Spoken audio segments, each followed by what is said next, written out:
Hello students and welcome back to your own channel Singh creations education. बच्चों, आज है day 6 of our series Brahmastra. और अगर आप उन स्टूडेंट्स में से हो जिनका अभी भी नीट बायोलॉजी का स्कोर काफी लो आ रहा है या फिर आप अपना स्कोर इम्प्रूव करना चाहते हो, तो आप इस वीडियो को एंड तक जरूर देखना, बिकॉज इस वीडियो के अंदर मैं आपके साथ डिस्कस करने वाली हूँ 30+ मोस्ट एक्सपेक्टेड बायोलॉजी के एमसीक्यूज, जो कि आप लोगों की प्रिपरेशन को और ज्यादा इनहेंस करेंगे और नीट 2025 में आपकी काफी ज्यादा हेल्प होगी। ऐसा मैं क्यों कह रही हूँ, बिकॉज ये जितने भी क्वेश्चंस होने वाले हैं सभी चैप्टर वाइज होने वाले हैं। इससे पहले ऑलरेडी 5 डे तक यानी कि डे 5 तक हमारी वीडियोस अपलोड हो चुकी हैं, और एनाटॉमी से पहले जितने भी क्लास 11th के चैप्टर्स हैं, डाइवर्सिटी यूनिट के हो गए, मॉर्फोलॉजी चैप्टर हो गया, वो सभी अपलोडेड है। तो आप उन वीडियोस को जरूर देखो अगर आप अपना स्कोर इम्प्रूव करना चाहते हो और नीट एग्जामिनेशन में बायोलॉजी के अंदर 360 आउट ऑफ 360 स्कोर करना चाहते हो। ये क्वेश्चंस इसलिए जरूरी हैं बिकॉज लास्ट 15 ईयर्स के जो हमारे क्वेश्चंस आए हैं नीट एग्जाम में, उन सभी को एनालिसिस करके ये क्वेश्चंस आपको प्रोवाइड किए जा रहे हैं, जो कि ज्यादा बार रिपीट हुए हैं एज वेल एज जिनकी ज्यादा प्रोबेबिलिटी है नीट 2025 एग्जाम में आने की। तो हमारा पहला क्वेश्चन है, the cells of cork are impervious to water and gases because of the presence of। यहाँ पर एक टाइमर चलेगा, आप उस टाइमर पे जरूर ध्यान देना, बिकॉज उतना ही टाइम है आपके पास to answer a question. 15 seconds का ये टाइमर है। टाइम अप हो चुका है। जो सेल्स होते हैं कॉर्क के, वो इम्परवियस यानी कि उन पर कोई फर्क नहीं पड़ता वाटर या गैस का, because of option number B, suberin. ठीक है, समझ में आया? It is impregnated with suberin, जो एक सब्सटेंस होता है जिसकी वजह से ना पानी ना ही कोई गैस उसके ऊपर टिक पाता है, वो उसको वाटर प्रूफ बनाता है। नीट 2013 में आपसे ये क्वेश्चन पूछा गया था। अगले क्वेश्चन की तरफ चलते हैं। In dicot stem the vascular bundles are option A radial, B collateral open, C conjoint closed या D scattered. Timer last 5 second and time up. तो बेटो यहाँ पर हमारा जो क्वेश्चन है सेकंड, उसका सही आंसर है answer number B, collateral and open. Dicot stem के अंदर वैस्कुलर बंडल्स जो होते हैं वो कोलैटरल होते हैं, है ना, और ओपन वैस्कुलर बंडल्स आपको देखने को मिलेंगे and they are arranged in a ring. Ring के फॉर्म में अरेंज रहते हैं। नीट 2017 में आपसे ये क्वेश्चन पूछा गया था from the chapter anatomy of flowering plants. Next question है यहाँ पर, companion cells are unique to, यानी कि कंपेनियन सेल्स जो है वो आपको किस में देखने को मिलेंगे? जिम्नोस्पर्म, टेरिडोफाइट, एंजियोस्पर्म या bryophyte. And the time is up. Correct option here is option number C, angiosperm. जो कंपेनियन सेल्स होते हैं वो एसोसिएटेड होंगे सीव ट्यूब एलिमेंट्स में, और ये सीव ट्यूब एलिमेंट्स जो है ये यूनिक होते हैं एंजियोस्पर्म में। क्लियर? जाइलम एंड फ्लोएम में से फ्लोएम के पास सीव ट्यूब एलिमेंट्स होंगे, और उन सीव ट्यूब एलिमेंट्स के साथ कौन जुड़ा हुआ होगा? कंपेनियन सेल, है ना। ये एक यूनिक फीचर है एंजियोस्पर्म का। नीट 2020 में आपसे ये क्वेश्चन पूछा गया था। अगले क्वेश्चन की तरफ चलते हैं, question number 4। Annual rings are prominent in. Annual rings इसमें आपको देखने को मिलेंगी ही मिलेंगी। Tropical rain forest, temperate region, equatorial forest या polar regions. And the correct option here is option number B, temperate region. जो टेम्परेट रीजन होता है ना, वहां पर ज्यादा सीजन देखने को मिलते हैं, और जितने ज्यादा सीजन देखने को मिलेंगे, सीजन के अंदर वेरिएशन देखने को मिलेगी, उतने ही अलग अलग आपको एनुअल रिंग्स ट्रीज के अंदर देखने को मिलेगी, जिससे उसकी एज का पता लगाया जा सकता है कि ये ट्री कितना पुराना है।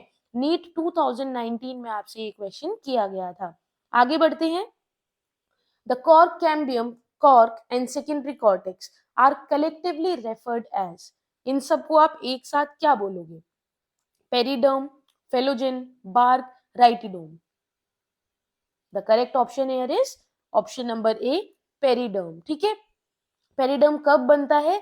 जब सेकेंडरी ग्रोथ चल रही होती है ना, और इसके अंदर क्या क्या आ जाता है? Cork cambium, cork and phelloderm. NEET 2018 का आपका ये क्वेश्चन है।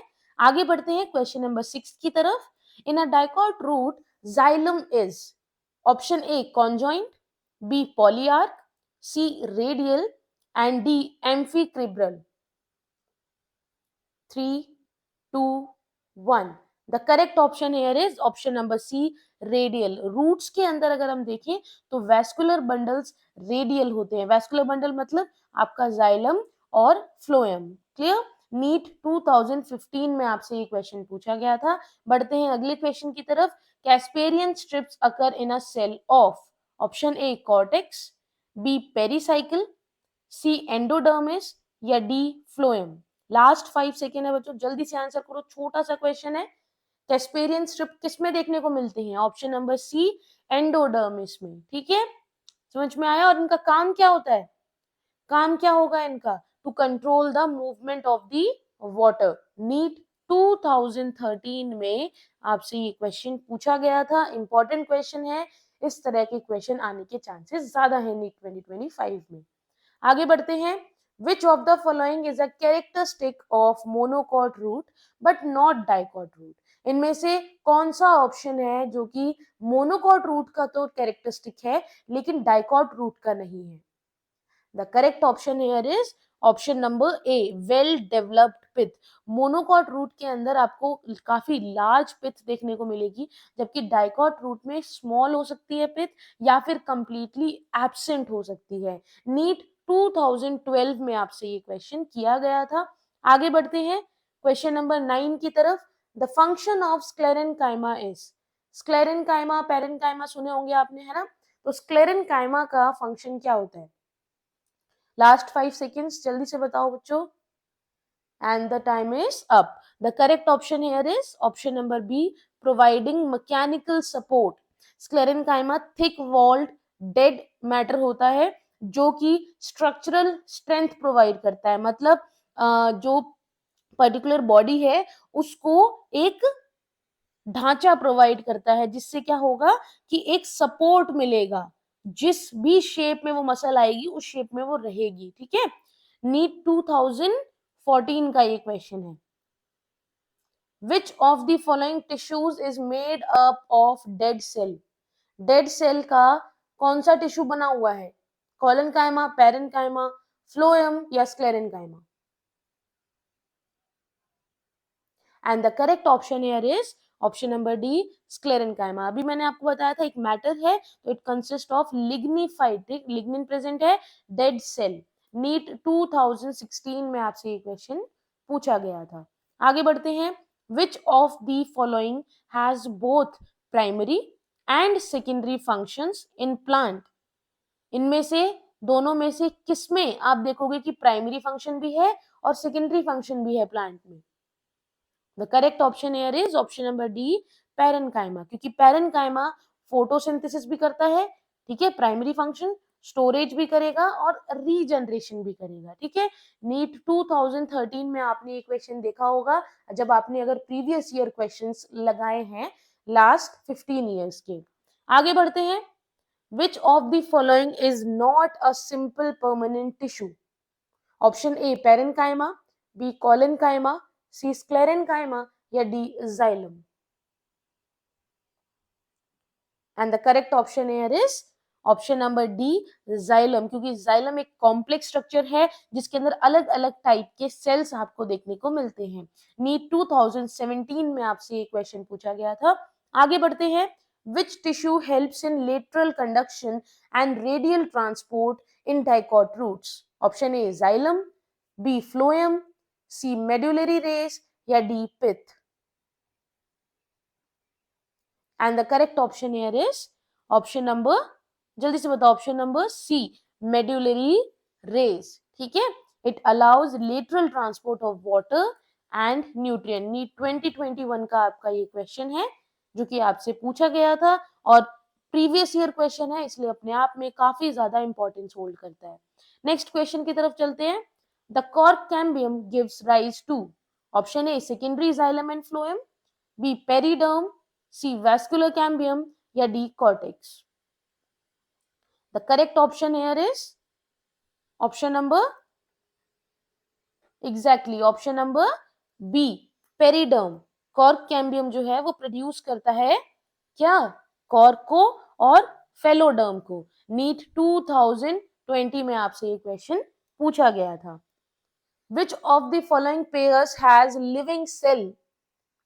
इनमें से लिविंग सेल किसमें है? Companion cell and sieve tubes, vessel and tracheids, fibres and sclereids, phloem fibre and xylem vessel.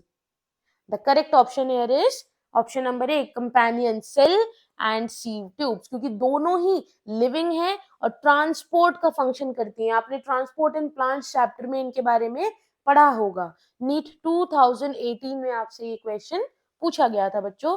आगे बढ़ते हैं, हाफ क्वेश्चन हो चुके हैं, तो अभी आप बताइए कि 15 में से आपके कितने क्वेश्चन सही है। नीचे कमेंट सेक्शन में कमेंट करके जल्दी से बताओ।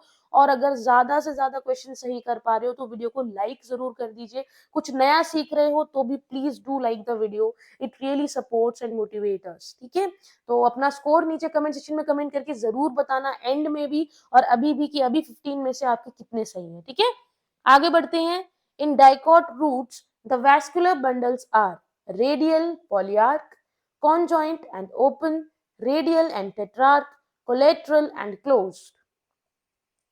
The correct option here is option number, जल्दी से बताओ, सी, रेडियल एंड टेट्रार्क।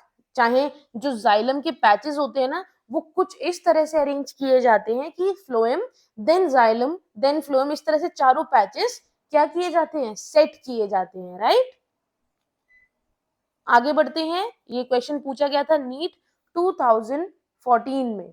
आगे बढ़ेंगे। The bark formed early in the season is called, जो बार्क सीजन में पहले पहले बनती है उसको क्या कहा जाता है? Hard bark, soft bark, periderm या tylosis. The correct option here is option number B, soft bark. क्या कहा जाता है? Soft bark. और ये एक्टिव ग्रोथ फेज के टाइम पे बनती है। नीट 2016 में आपसे ये क्वेश्चन पूछा गया था। Next question, in monocot root the pith is option A absent, B small and inconspicuous, C well developed या D replaced by vascular tissue. And the correct option here is option number C, it is well developed. हमने अभी पीछे इससे related question किया था कि dicot में small होगी या फिर एब्सेंट होगी पूरी तरह से, लेकिन मोनोकॉट में कंप्लीटली प्रेजेंट होती है, वेल डेवलप्ड होती है। ठीक है, नीट 2015 में आपसे ये क्वेश्चन पूछा गया था। आगे बढ़ते हैं। Interfascicular cambium develops from, interfascicular cambium develops from parenchyma, cell between vascular bundle, collenchyma, phloem fibre या xylem fibre. The correct option here is option number A, parenchyma cell between vascular bundle. ठीक है, ये meristematic बन जाते हैं during their secondary growth. NEET 2022 यानी कि काफी फ्रेश क्वेश्चन है, आने के चांसेस ज्यादा हो जाते हैं। Heartwood differ from sapwood in, heartwood sapwood से अलग कैसे है? जल्दी से बताओ बच्चों, last 5 seconds. And the correct option here is exactly option number B, containing the dead cell. ठीक है, हार्टवुड जो है नॉन फंक्शनल होती है ना, और इसके पास क्या होते हैं? डेड सेल होते हैं, जिसकी वजह से कलर भी थोड़ा डार्क होता है। और सैपवुड उसी कंपैरिजन में फंक्शनल होती है, लिविंग होती है। नीट 2019 में आपसे ये क्वेश्चन पूछा गया था। आगे बढ़ते हैं। Interfascicular cambium arises from the cell of option A xylem, B medullary race, C pericycle या D parenchyma between vascular bundle। हो सकता है एक क्वेश्चन बार बार आए, लेकिन वो क्वेश्चन की लैंग्वेज पे आप ध्यान देना कि किस तरह से, अगर सेकंड बार वो क्वेश्चन आ रहा है तो उसको किस तरह से चेंज किया गया है। ठीक है, यही आपकी मेन, यहाँ पर आपका मेन टेस्ट यही है कि आप समझ पाओ कि अगर कोई क्वेश्चन रिपीट होगा तो उसकी लैंग्वेज कैसे चेंज होगी। ऑप्शन नंबर डी, ऐसा ही हमने अभी एक क्वेश्चन किया था, है ना। In dicot stem the interfascicular cambium is formed from the parenchyma, जो कहां पर प्रेजेंट होती है? वैस्कुलर बंडल्स के बीच में प्रेजेंट होगी। नीट 2014 में आपसे ये क्वेश्चन पूछा गया था। आगे बढ़ते हैं। Which tissue is responsible for the increase in girth of dicot plant, dicot plant की गर्थ में इंक्रीज के लिए कौन से टिश्यू रिस्पॉन्सिबल हैं? Apical meristem, lateral meristem, intercalary meristem या dermal tissue. And the correct option here is option number B, lateral meristem. Lateral meristem जैसे कि क्या क्या हुए, कैम्बियम हो गया, कॉर्क कैम्बियम हो गया, ये सभी रिस्पॉन्सिबल रहते हैं सेकेंडरी ग्रोथ के लिए, यानी कि गर्थ वाइज ग्रोथ के लिए। नीट 2019 में आपसे ये क्वेश्चन पूछा गया था। आगे बढ़ते हैं 23rd question, which of the following elements of xylem is living? Option A tracheids, B vessel, C xylem fibres या D xylem parenchyma. I hope 15 seconds are more than enough to answer these kind of questions. जब human physiology जैसे chapters आएंगे या genetics ऐसे आएंगे जहां पर आपको टाइम लगेगा, वहां पर आपको 15 सेकंड से ज्यादा टाइम लेना है, लेकिन इन क्वेश्चंस में 15 seconds is more than enough to answer these questions.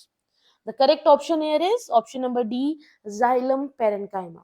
Xylem parenchyma is the only living component. Xylem का सिर्फ वही living component होता है जो ट्रांसपोर्ट भी करेगा और जो भी न्यूट्रिएंट स्टोर करना है उसको भी स्टोर करके रखता है। ठीक है, नीट 2020 में ये क्वेश्चन आपसे पूछा गया था कि जाइलम का कौन सा एलिमेंट लिविंग है, तो जाइलम में पैरेन्काइमा जो होता है वो लिविंग होता है।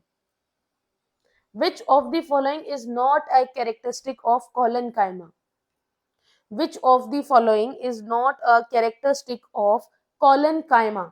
Option A living cell, B irregularly thickened corner, C lignified cell या 4 mechanical support provide करेगा। The answer is option number C lignified wall। अभी भी बताया था आपको ये collenchyma के रिगार्डिंग, बताया था मैंने आपको ये collenchyma सेल्स के पास पेक्टिन होता है और सेलुलोज की वॉल्स होती है, ना कि लिग्निफाइड। नीट 2016 में आपसे ये क्वेश्चन पूछा गया था।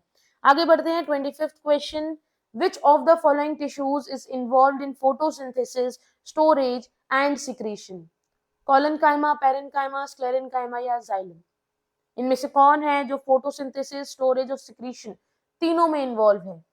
The correct option here is option number B, parenchyma. Parenchyma perform करता है मल्टीपल फंक्शन, जैसे कि फोटोसिंथेसिस हो गया, ठीक है, क्लोरेनकाइमा में फोटोसिंथेसिस होगा, राइट, स्टोरेज भी होगा और जो भी सिक्रीट आउट करना है, एक्सक्रीट आउट करना है, वो भी एक्सक्रीट होगा। आगे बढ़े, नीट 2017 का क्वेश्चन है बच्चों ये। आगे बढ़ते हैं, the term conjoint and collateral is used for. Conjoint और कोलेटरल टर्म जो है वो किसके लिए यूज किया जाता है? जल्दी से बताओ, टाइम ओवर होने वाला है। हाँ जी, the time is up.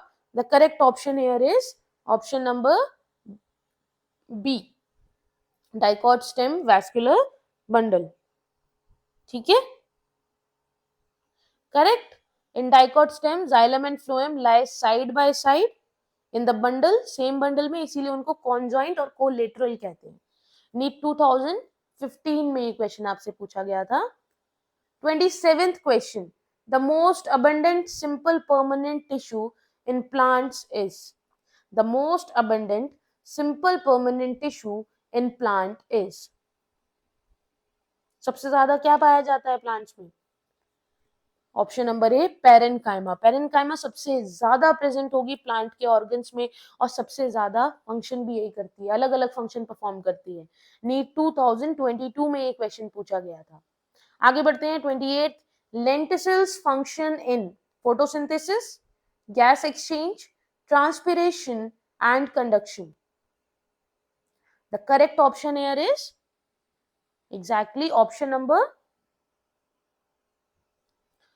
B, gas exchange में। लेंटिसल्स जो होते हैं वो स्मॉल पोर्स होते हैं बार्क के अंदर, ठीक है, जिनकी वजह से गैस एक्सचेंज होता है। आपने देखा होगा कभी कभी हम जब पेड़ भी घर पे लगाते हैं तो उसमें भी हमें उसके जो गमले के अंदर, उसके पॉट के अंदर हमें क्या करना होता है, छेद करने होते हैं ताकि इजीली गैस एक्सचेंज हो सके। सेम प्रोसीजर यहाँ पर है। नीट 2023 बहुत ही रिसेंट का क्वेश्चन है ये, ठीक है। आगे बढ़ते हैं, the first formed primary xylem is called? Option A metaxylem, B protoxylem, C secondary xylem या D late wood? टाइम की तरफ ध्यान देना बच्चों। सही आंसर क्या होगा? Very good, option number B protoxylem. Protoxylem first part होता है प्राइमरी जाइलम का जो डिफरेंशिएट करेगा with their smaller vessel. Clear? NEET 2015 बच्चों आपसे ये क्वेश्चन पूछा गया था। आगे बढ़ते हैं लास्ट क्वेश्चन की तरफ। Vascular bundles in monocot stem are conjoint, collateral, open. Option B, radial and closed. Option C, scattered and closed. या option number D, conjoint, collateral and open. ये दोनों ही सेम हो गए हैं, ठीक है, क्लियर। ये दोनों ही सेम हो गए, आप यहाँ पे चाहे क्लोज कर लेना। वैसे तो ये एक तरह से गलत ही ऑप्शन था, ऑप्शन नंबर सी सही है, बट फिर भी दोनों ऑप्शन सेम होना सही बात नहीं है। ये नीट 2018 में आपसे ये क्वेश्चन पूछा गया था, जिसका आंसर है कि मोनोकॉट स्टेम में वैस्कुलर बंडल्स स्कैटर्ड होते हैं ग्राउंड टिश्यू में, एंड उनके पास कैम्बियम नहीं होता, इसीलिए दे आर क्लोज्ड। क्लियर। तो आई होप आप लोगों को इन क्वेश्चन से हेल्प मिली होगी। मिलते हैं कल हमारे नेक्स्ट चैप्टर के साथ, ठीक है। तब तक के लिए इस तरह से आप लोग पढ़ते रहिए, चैनल के साथ जुड़े रहिए। Do subscribe the channel for more such videos. Have a good day, bye bye.